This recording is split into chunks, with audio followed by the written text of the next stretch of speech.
Congressman, today we saw Senator Schumer suggest that if the Republicans try to get more of their members onto the yes side of the aisle by deeper spending cuts, this is not something that the Democrats are going to be able to go along with. I mean, I think that what Schumer would like to see is just a straight FEMA refunding bill. Is that something that you are hoping also to see and that the leadership is putting forward in the House? The Democratic Well, I think leadership? It's the best way to respond.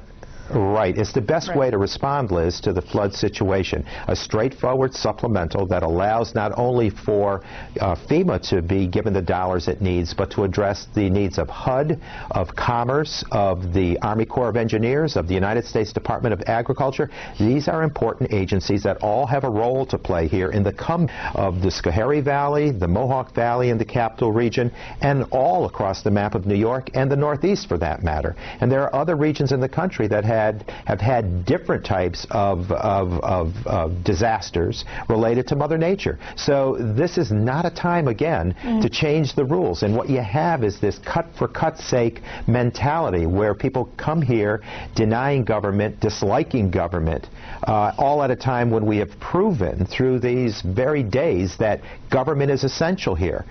We need to step up to the plate and allow effective government to offer the services that people require. It's as simple and basic as that. Congressman, I don't have any doubt that at some point, because you're looking at history here, that you're going to come up to the wire and come up with some sort of agreement that averts a government shutdown, that funds FEMA to some degree, that everybody can agree on both sides, etc. That's what history seems to indicate is going to happen. But this, every single time, you have to come to a slugfest. The FAA, the FEMA funding, the debt ceiling, the budget cutting, the jobs bill from the president. I mean, when is this going to end? Well, you know, Liz, in a democracy, we get the government we desire. We get the government we choose. And if we have chosen this divide, if we have chosen cut for the sake of cutting, then people are getting a taste of that sort of, that brand of government. And unfortunately, there may be some pain here that will be acknowledged, and then people will adjust their thinking accordingly. I don't know how more basic it can get. There were people who I think may have voted for change and not understanding that the change would be so severe.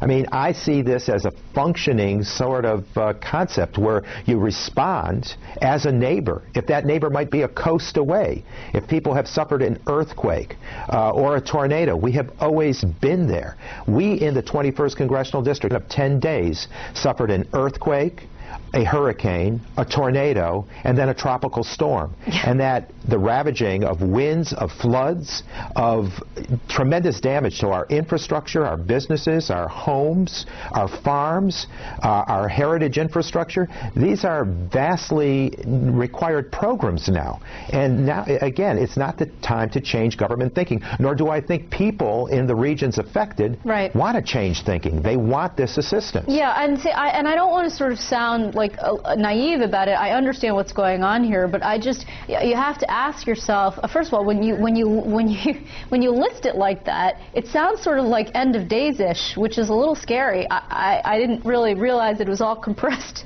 so dramatically in such a short time span. But when voters, just sort of throw up their hands and say, you got to say, why does anybody want to come to the polls anymore? Why do they even want to bother anymore?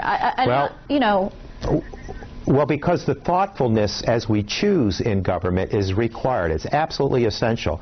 And I have told people on the floor when I've advocated for the flood revenues, for the response numbers, for the appropriations, when they have suggested to me we're going to have to find offsets, cut education, cut public safety, cut health care, whatever it might be, I tell them, look, people, when they hear this in my district, are angered.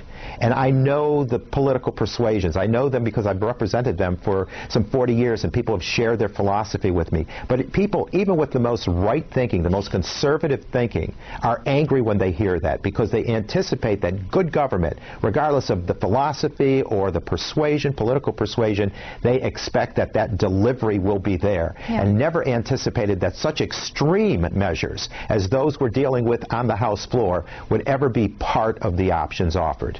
Well, just very briefly, Congressman, because I don't want to keep you too long. I know you've got votes and we're running out of time, but what is the latest from your district in terms of recovery efforts? People I know are starting to come back and get some of the help that they need. Right.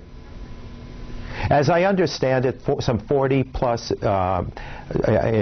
requests, 40 million in requests have been made so far, and 37 have been responded to. It appears as though this is far better than a Katrina response. So I've let the governor, the president know, and the governor know that both from a FEMA and CEMO perspective, the response has been tremendous, and the teams working locally with the firefighters and emergency responders, emergency management, and law enforcement individuals, they have worked fabulously well with FEMA and CEMO. And so the response in the beginning is good. Last night, we had a telephone town hall. We did it with all the flood-affected areas. We had over 20,000 households or individuals hook into that call. And there was a lot of info feed. And there's a lot of interest. And that's what tells me people want effective government. They want government to respond here. They're not saying cut the programs. And that's what the Republican majority is telling us here. Okay, unfortunately, we are out of time, Congressman. I want to thank you very much for your time, as always. Well, Liz, thank you for your time. Your update. We'll be following this, of course. Well, we'll continue the fight on the House floor. Good.